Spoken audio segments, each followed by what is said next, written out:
Au regard de l'évolution de la technologie dans le monde en général et au Congo en particulier, l'usage de l'intelligence artificielle fait désormais partie intégrante des activités humaines dans divers secteurs, entre autres la santé, l'éducation, l'art, l'agriculture et les médias. Lors de cette première rencontre du Bantu Hub de l'année 2025, plusieurs jeunes ont été édifiés à travers des panels animés par les experts du numérique sur la question relative à l'intelligence artificielle, cet outil devenu complémentaire à l'existence humaine et qui révolutionne non seulement la façon de vivre, mais aussi de travailler. Il y a eu ce développement de ces LLM qui ont apporté avec l'IA générative qui crée de la vidéo, qui crée du son, qui crée du texte, qui aujourd'hui facilite quand même, sans le dire, faut le dire pardon, beaucoup d'activités de notre vie au quotidien.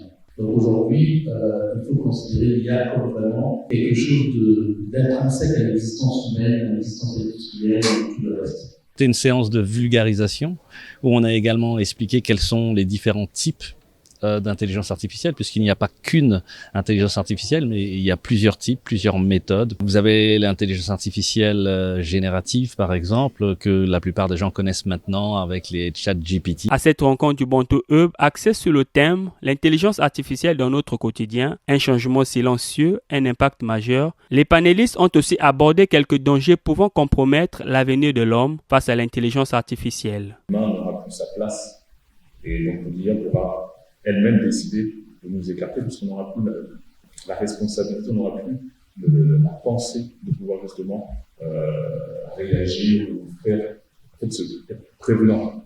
L'objectif n'est pas tant rapide. L'objectif, c'est ce que l'IA nous sert à pouvoir faire des choses que l'humain ne peut pas faire.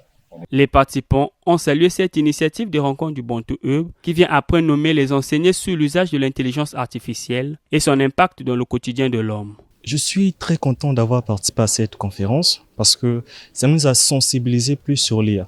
Vous savez, l'intelligence artificielle actuellement fait partie intégralement de notre vie.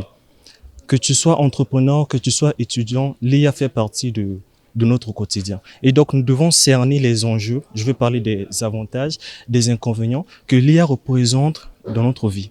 Grâce à cet événement-là, cette conférence, mais j'ai beaucoup appris, notamment le côté éthique de l'intelligence artificielle. Organisée avec l'appui du FONEA, cette activité a aussi mis un accent particulier sur la formation des jeunes au métier de l'intelligence artificielle afin que le Congo ait plusieurs spécialistes dans ce domaine indispensable à la vie humaine. Cette rencontre, qui s'inscrit dans le cadre des missions assignées à la Fondation Bantu Hub, notamment celle de la promotion des technologies de l'information et de la communication.